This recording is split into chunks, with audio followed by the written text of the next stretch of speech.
Getting along with the proceedings this morning, I would like to invite our first HEVEN Green keynote speaker for the day, Mr. Sohinder Gill, CEO Global Business, Hero Eco Limited, and Director, SMEV. Welcome, sir. An alumnus of Delhi College of Engineering, Mr. Gill started his career with Larsen and Toubro in the aerospace division, and was part of the team developing the satellite launching vehicle for Indian Space Research Organization, ISRO. A strategic thinker, Mr. Gill has worked with leading organizations Hero Honda, Escorts, Yamaha, L&T, and the JK Group. A professional with 35 years of experience, he joined Hero Eco in 2008 and spearheaded its global acquisition of the electric two-wheeler brand A2B, so that the group now has one of the largest range of electric two-wheelers globally. Mr. Gill is also director of the Society of Manufacturers of Electric Vehicles, SMEV. Today, Mr. Gill will speak of his candid experiences of the auto and EV industry. Do welcome him with a loud round of applause, ladies and gentlemen. Over to you, Mr. Sohinder Gill. Welcome, sir.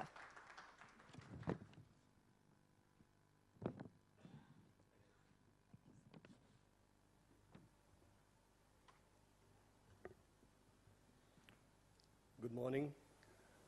Thank you, Anuj.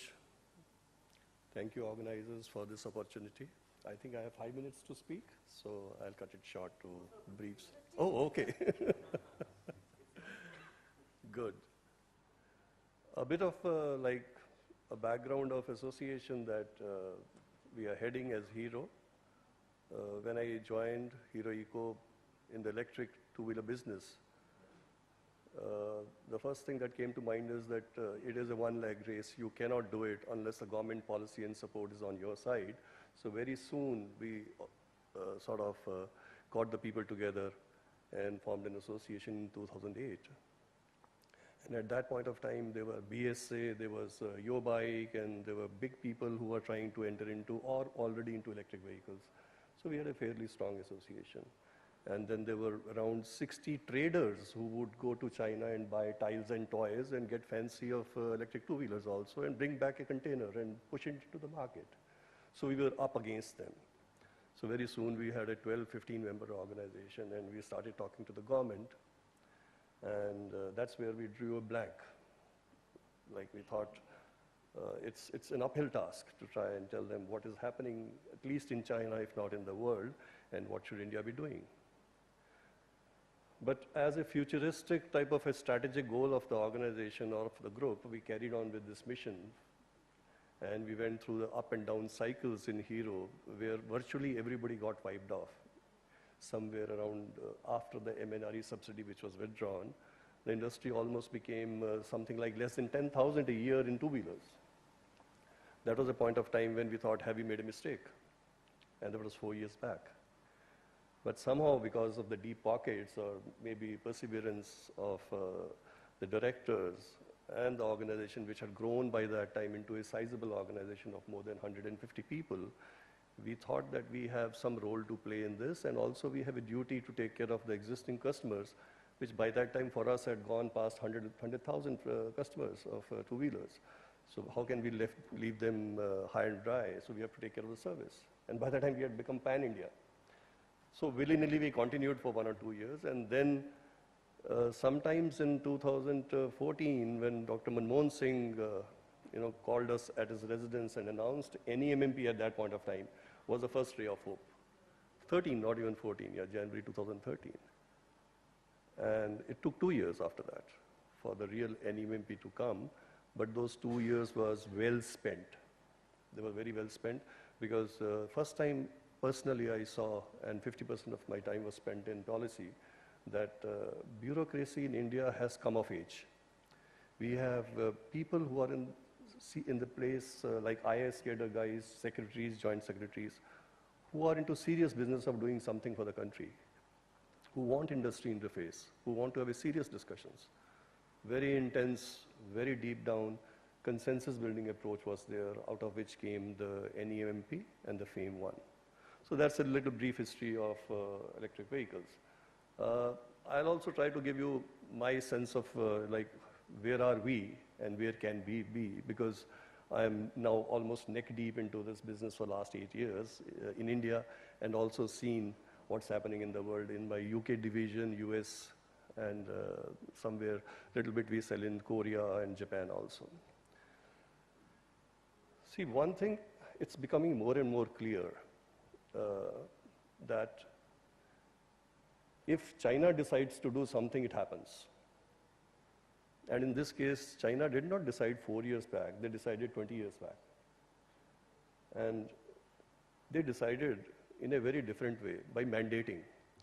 All they said was that in many of the cities where there was pollution at that point of time, they gave just 12 months to drive out IC engine vehicles, especially on two-wheelers.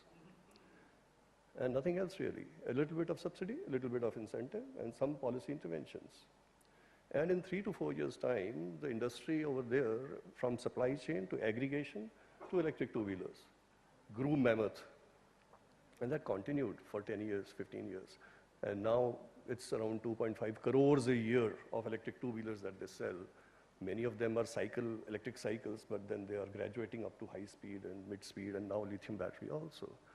So that was the type of perhaps some sort of a thinking of some leaders over there which drove this at that point of time. But leave aside that, because they were the loners. What about like in the cars? In such a short time, where have they reached? You would be all reading the statistics. They are far ahead of everybody put together in electric cars. They are going to be far ahead of electric buses, almost it seems, the way they are going. And on the supply chain, they have bought mines here, there, and everywhere. So they are owner of lithium. Majority of lithium in the world is now in their pockets. And they have the lithium batteries, which Tesla was touting as like 6 gigabyte battery per factory. They are trying to create double of that everywhere. So it seems that China has come of this mammoth size where it is so difficult to break them, or so difficult to compete with them perhaps. So strategically, India is the worst affected or equal opportunity partner, because the world looks at China and India together as, if not China, then India. So in this case, are we in the same race? Are we thinking of doing the same thing that China is doing, at least for our own soil, if not for the world? Sadly, we have started very late. And our actions are more of random. And the integration seems to be missing. While the intentions are very, very loudly announced, it sometimes becomes difficult, like for me particularly, when I go to my UK office, when people ask me between 6 months, what happened to the leaders and the action about electric vehicles becoming 20, 30, 100% in India, and there's nothing has moved in the last 6 months. So perhaps that's what we have to discuss, we have to debate internally, and one is bashing and beating, but other than that, what is our role as industry? What is our role as association, or what is our role as consumers? Have we bought into this concept? Are we agreeing to this? And if we are agreeing to it, what are we individually doing, or association we are doing, or organizationally we are doing? Because I firmly believe that come what may, even if we create a resistance to it, to electric vehicles, it will happen. Like Mr. Gadkari says, he was caught on the wrong foot, but he talked his heart out. We will be bulldozed really if we create a resistance in it. And today there are resistances of many kinds that are happening, starting with my own industry, for example. Obviously there is resistance of huge amount of money spent, millions of dollars into research of IC engines. So there is a resistance obviously of a change. When to change, how much to start. That's the biggest resistance perhaps. That's why the existing industry perhaps is getting a little bit of cold feet on what to do. Do they parallelly invest into this electric vehicle technology?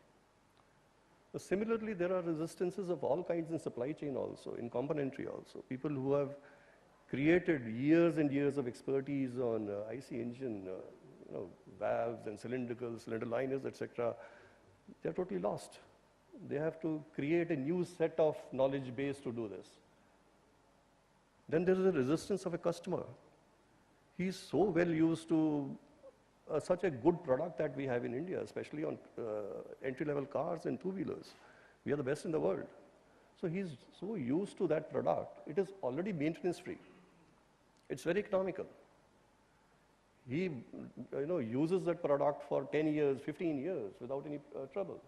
So there is a big resistance of change of a consumer also from there. And on the policy side, there is a bit of uncertainty connected to politics. If Modi government doesn't get a second chance, will we continue with the policy that we have? Industry asks. Everybody asks me in the association meetings, do you have any sort of a horizon available that is it agnostic of politics now, whatever we are deciding, or there could be a U-turn by somebody else who comes, or there could be mix and match situation. So that itself becomes an uncertainty.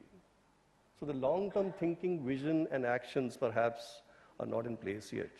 So with all this, the task of India moving towards one direction, whether it is hybrid or electric, is right now not on a clean road. It's a random thing. It's a chaos. It's a theory of chaos. And perhaps in India, we always work on theory of chaos and become winners is another matter.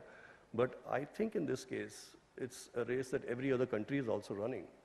And their serious intentions that they're announcing, starting with China to all these people all these countries that we have heard of, whether it is France, UK, Germany, or whatever, it is a race that must be run in a much more planned way and much more integrated way, much more comprehensive way than it is being run.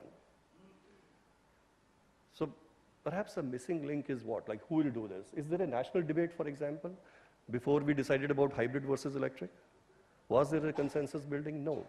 It suddenly came out of one blue day. Like, we were party to it because we were part of association, but it was more of a sort of a knee-jerk reaction to supposed opposition or public opinion against one organization which perhaps was producing a lot of hybrids, which people were saying is not really great hybrid.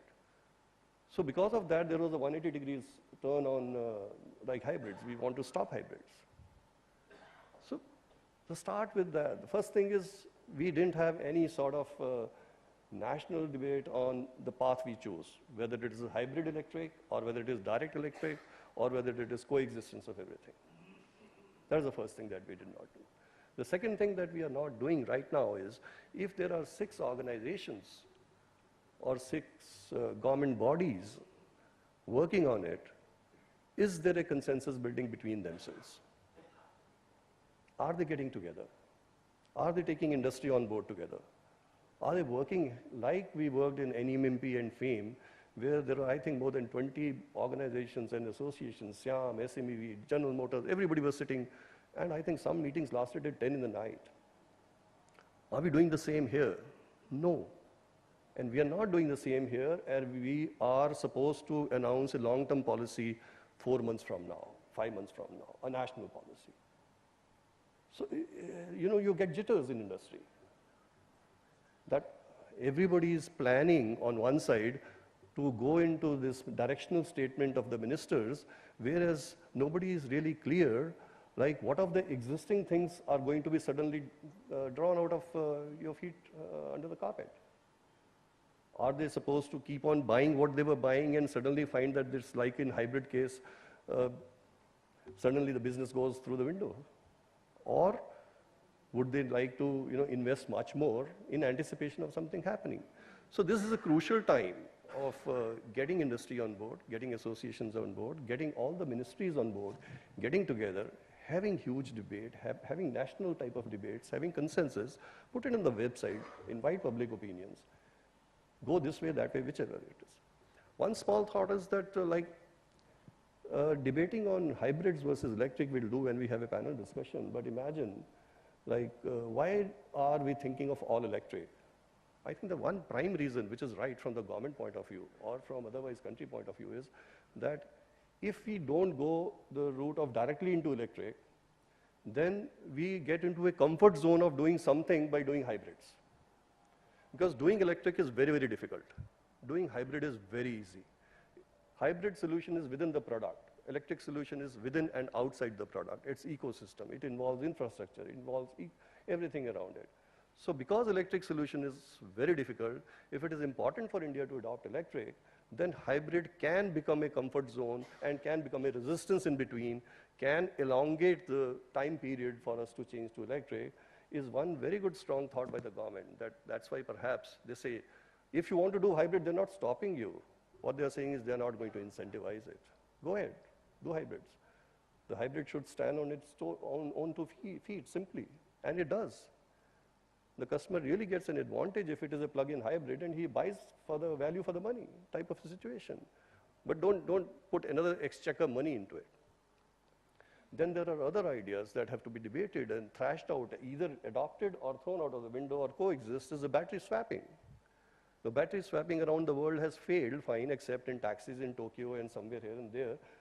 But there is a very strong school of thought in India that battery swapping must be tried in a big way. And there are organizations and ministries which are pushing it like hell. Well, fine, great. But as soon as you try to balance it out, a battery swapping versus no subsidy or no incentive or no other thing becomes a problem for the country. Now, those are the things. If they happen through a policy intervention, and if we get a shock, if industry gets a shock one day, that, for example, India has chosen a path of electric, and India has chosen a path of battery swapping, and therefore they have stopped the subsidy or incentives or anything else to do with charging stations, the death knell is already sound. So the industry has passed through so many cycles of checkered cycles of up and down. For example, me in Hero, we had board meetings where we thought of, let's close down. 4 years back, we thought of, enough is enough, let's close down. But then, in hindsight, we thought, let's continue at a sustenance level. But people closed down. No? Why others have not jumped into till now? Why, when I talk to Mr. Murgupa of BSNL and tell him that now is the right moment to come back, he says, I have burnt all my fingers, not only one. I'm not going to come back. So, if the industry has had so much of checkered past, the industry needs to be given a confidence that yes, the government and the industry will move together, they will factor China into their thinking, they will factor the world into their thinking. We will charter our own course. We are not competing against any country or anybody in that matter. We have our core competencies. We have our strengths. And we'll get all the strengths together, charter a course, announce a plan which is at least 5 to 7 years, and follow it to T. Then it will happen. Thank you.